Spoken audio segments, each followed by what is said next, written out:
Capítulo 14. A formação de discípulos. Mas, de preferência, procurai as ovelhas perdidas da casa de Israel. E, à medida que seguirdes, pregai que está próximo o reino dos céus. Curai enfermos, ressuscitai mortos, purificai leprosos, expeli demônios. De graça recebestes, de graça dai. E em qualquer cidade ou povoado em que entrardes, indagai quem neles é digno, e aí ficai até vos retirardes. Ao entrardes na casa, saudai-a. Mateus 10, versículos de 6 a 8 e capítulo 10, versículo 11. Na formação de seus discípulos, Jesus seguia sempre o mesmo padrão. Ao invés de ensinar-lhes fórmulas para guardarem no cérebro, ele lhes dava tarefas concretas para realizarem, e eles obedeciam. Ele não pregou sermões inspirativos para motivá-los. Ele não precisou fazer isso. Sermões inspirativos são para pessoas desobedientes que precisam ser coagidas à ação. Tais pessoas precisam ser ativadas em suas emoções para que possam sentir como seria belo poderem fazer aquilo que Jesus lhes ordena. Se nós nos colocássemos realmente sob as ordens de Cristo, ele simplesmente diria o que desejava, e não precisaríamos de música suave ao órgão, nem palavras tocantes do púlpito. Nós faríamos aquilo que ele nos ordenou. Jesus não disse aos 12, que tal fazermos uma excursão missionária? Talvez possamos realizar uma viagenzinha por nossa região agora. Não, ele ordenou e eles foram. Foi assim a formação daqueles discípulos. Para que haja formação de vidas cristãs, temos que parar de ser oradores e começar a ser pais. Os pregadores têm apenas ouvintes, os pais têm filhos. O aprendizado não ocorre pelo ouvir, e sim pelo obedecer. O que acontece ao orador quando acaba de falar? Os ouvintes dizem: "Obrigado, pastor, foi um ótimo sermão", e é tudo. Quando os 70 regressaram a Jesus, após terem obedecido seu mandamento, contaram para o Senhor acerca dos demônios que se lhe submetiam. E a réplica de Jesus não foi: "Muito obrigado por terem feito o que eu disse". Em vez disso, ele lhes deu outra ordem: "Alegrai-vos, não porque os espíritos se vos submetem, e sim porque os vossos nomes estão arrolados nos céus". Lucas 10, 20. Na ocasião em que Tiago e João quiseram invocar fogo nos céus sobre os samaritanos hostis, a Bíblia diz claramente: Jesus, porém, voltando-se, os repreendeu. Lucas 9:55. Ao agir assim, ele os estava formando. Quando Pedro levantou aquela objeção à ideia da crucificação, Jesus lhe disse: "Arreda, Satanás, tu és para mim pedra de tropeço". Mateus 16:23. Será que podemos imaginar um pastor moderno dizendo isso para uma pessoa de seu rebanho? Gostemos ou não, a repreensão é parte do processo de formação do discipulado.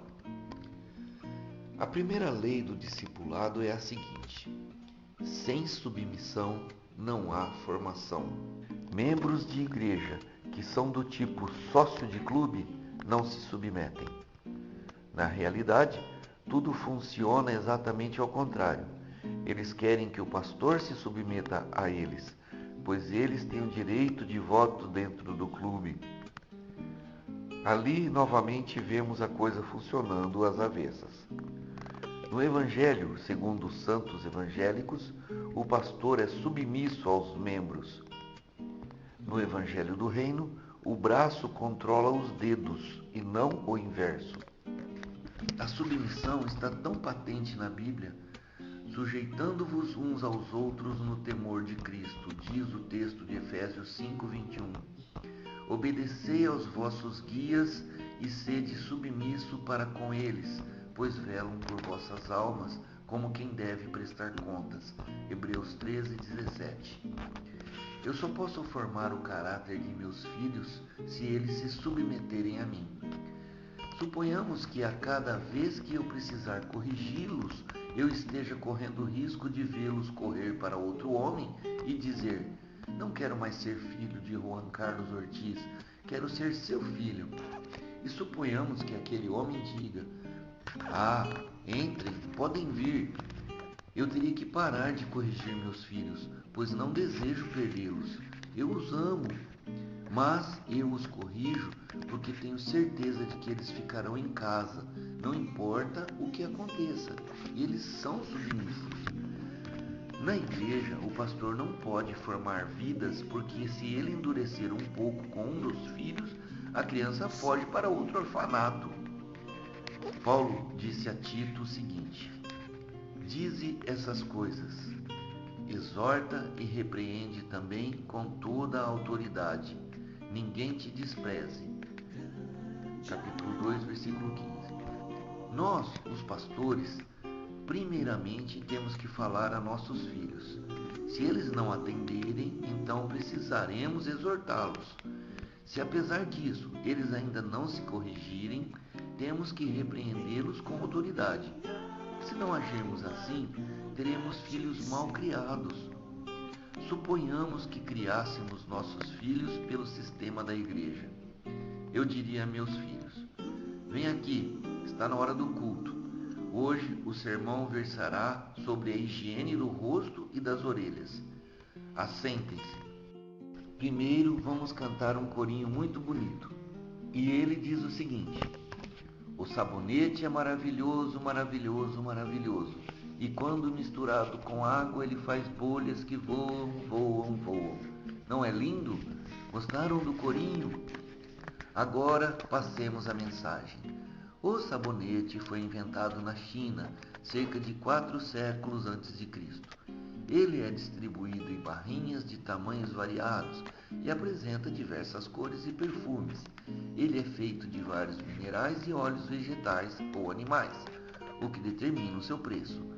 E quando misturamos a água com sabonete, passamos a espuma produzida no rosto e nas orelhas, e ele nos torna limpos e bonitos. Naturalmente, se deixarem cair sabão nos olhos, vai arder um pouco, mas não demora muito e aquilo passa. E se forem bem cuidadosos, poderão evitar esse transtorno. Portanto, este é o modo de se manter o rosto e as orelhas bem limpos. Agora, enquanto o órgão toca uma música suave e o coro entoa o hino tal qual estou, se qualquer um de vocês se sentir profundamente tocado e quiser lavar o rosto e as orelhas, por favor, ergam a mão. Este não é o método certo para se formar vidas. Pelo menos não foi esse método que minha mãe empregou. Ela dava uma ordem e eu obedecia. Agora eu lavo o rosto e as orelhas sem que ela tenha que se preocupar com isso. A segunda lei do discipulado diz o seguinte: sem submissão não existe submissão. O leitor pode pensar que cometi um engano aqui, mas não. A pessoa que dá ordem para seus discípulos deve estar ela própria sob o comando de outrem. Ela repreende seus discípulos, mas quem a repreende? Se não houver submissão em todos os degraus da cadeia de comando, não há submissão alguma. Lembremo-nos do centurião romano que pediu a Jesus que curasse um de seus servos. Jesus respondeu: eu irei curá-lo. Então o centurião disse: Senhor, não sou digno de que entres em minha casa, mas apenas manda com uma palavra e o meu rapaz será curado, pois eu também sou homem sujeito à autoridade. Tenho soldados às minhas ordens e digo a este: vai, e ele vai, e a outro: vem, e ele vem, e ao meu servo: faze isto, e ele o faz. Mateus 8, 7 e 9. Ele compreendia que ter autoridade significava estar sob autoridade. Eu, por mim próprio, não posso criar minha autoridade. Ela vem de fora de mim. O verso de Romanos 13:1 diz: não há autoridade que não proceda de Deus, e as autoridades que existem foram por Ele instituídas. E se Deus colocar mais 2 ou 3 níveis de autoridade acima do meu? Ótimo! A autoridade só pode passar de mim para outro se eu fizer parte da cadeia. Imaginemos um sargento do exército. Ele diz a um soldado para fazer algo e o soldado obedece. O sargento fica muito feliz e diz consigo mesmo: como eu sou poderoso, acho que vou abandonar o exército e formar meu próprio exército em minha comunidade. Então ele volta para casa, reúne uma antiga turma e diz: muito bem, rapazes, agora façam isso. E eles se riem dele. O que aconteceu? Ao rejeitar a autoridade que estava acima dele, ele perdeu a autoridade que possuía. O grande problema nosso na igreja é que desejamos ter autoridade e ainda ser independentes. E isso é impossível. Ninguém pode ser independente e ainda ter autoridade. Se alguém deseja possuir o direito de comandar outros, ele próprio precisa estar sob o controle de outrem. Isso é uma lei eterna de Deus. E tal verdade é sumamente importante. O processo de formação de caráteres não somente requer submissão, mas também uma intersubmissão. Como foi que aplicamos essas coisas em Buenos Aires? A primeira medida que tomei foi colocar-me sob a autoridade dos pastores da cidade. Explicarei isso mais tarde. Aí então eu estava em posição de começar a fazer discípulos em minha própria igreja. Resolvemos deixar de empregar a palavra membro, pois ela traz consigo a ideia de um clube, situação em que não há o conceito de submissão. Decidimos passar a usar a palavra discípulo. Todos compreendiam bem o significado do vocábulo e sabiam que ainda não se enquadravam nele. E se alguém perguntasse a qualquer pessoa: você é membro desta igreja? Ele responderia: sim, sou. Aqui estão as minhas credenciais. Sou o membro de número 234. Mas se ele perguntasse: você é discípulo? O outro responderia: não, ainda não. Nem sei se o pastor é realmente um discípulo. Ele ainda não me colocou sob a orientação de um mestre para ser discipulado. Continuei pregando sobre o assunto durante 1 ano e meio, pois estava sem saber como começar a prática. Todos já compreendiam bem o conceito certo de discipulado, mas não sabíamos realizar a transição. Por fim, sentindo-me grandemente frustrado, eu disse: olhem, Jesus escolheu 12 discípulos e começou daí. Eu sou o reverendo Juan Carlos Ortiz e tenho que continuar a servir meu clube, mas também vou fundar uma igreja clandestina.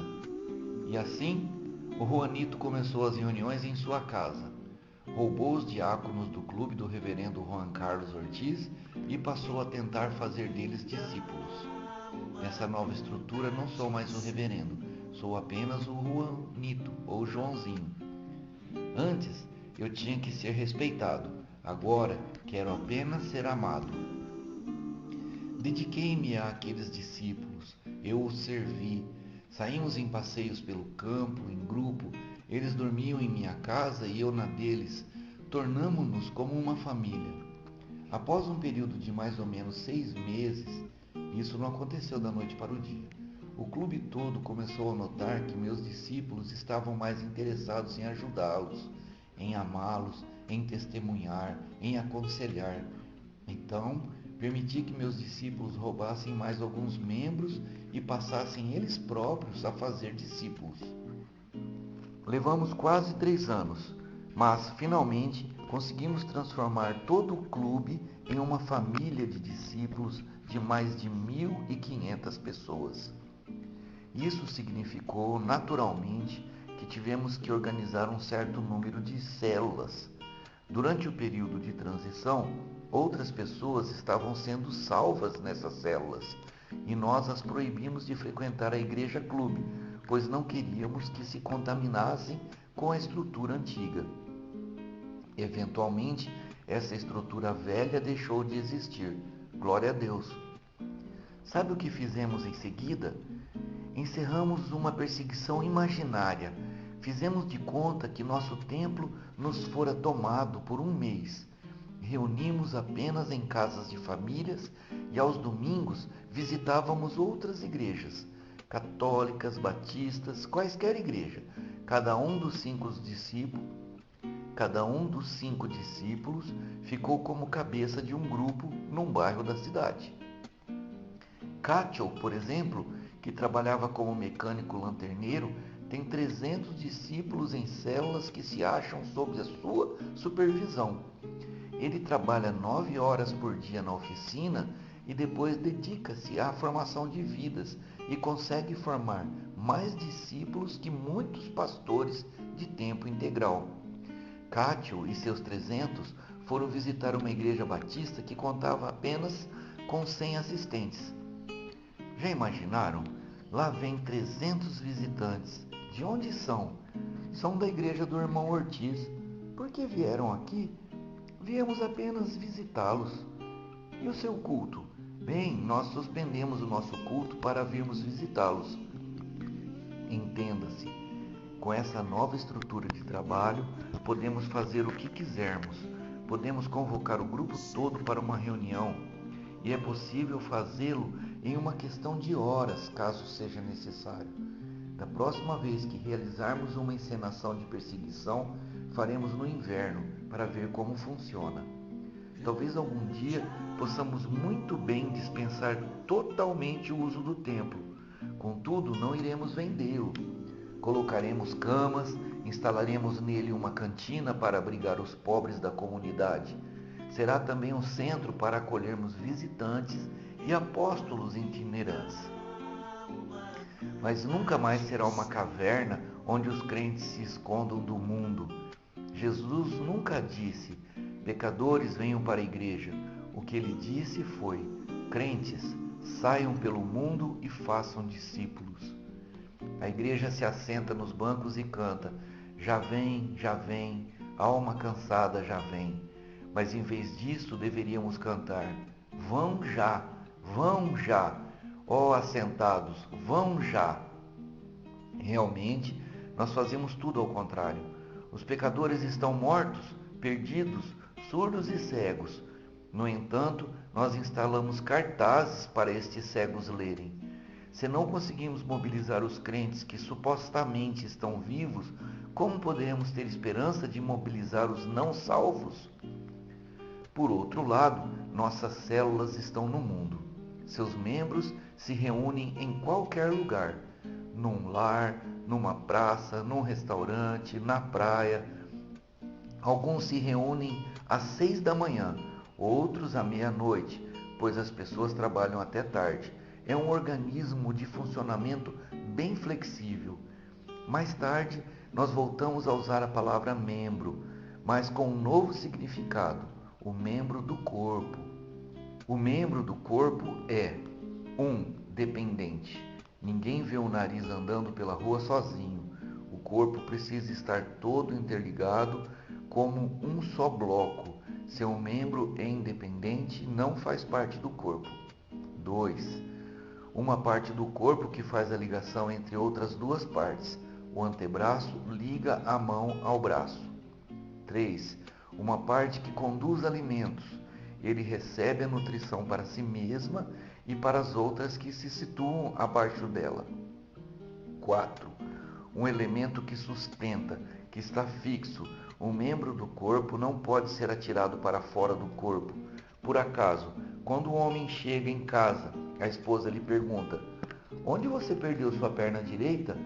Impossível, ninguém perde um de seus membros assim.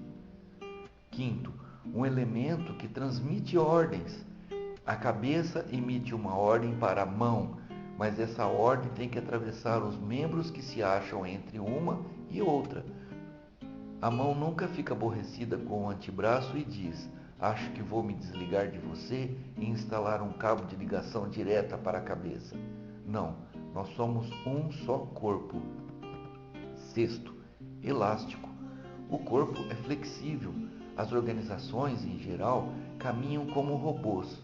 No passado, qualquer pessoa que tivesse uma ideia nova ou um talento novo, geralmente tinha que deixar a igreja e ir trabalhar em outra. As pessoas que tinham um chamado missionário precisavam dirigir-se à Cruzada Estudantil para Cristo, ou à Mocidade para Cristo, ou juntar-se aos navegadores, ou a outra missão qualquer, a fim de se entregar a um trabalho missionário. Mas, quando a igreja é um corpo de discípulos, ela é flexível. A igreja está espalhada por todas as partes do mundo, está livre para ser o sal da terra e a luz do mundo.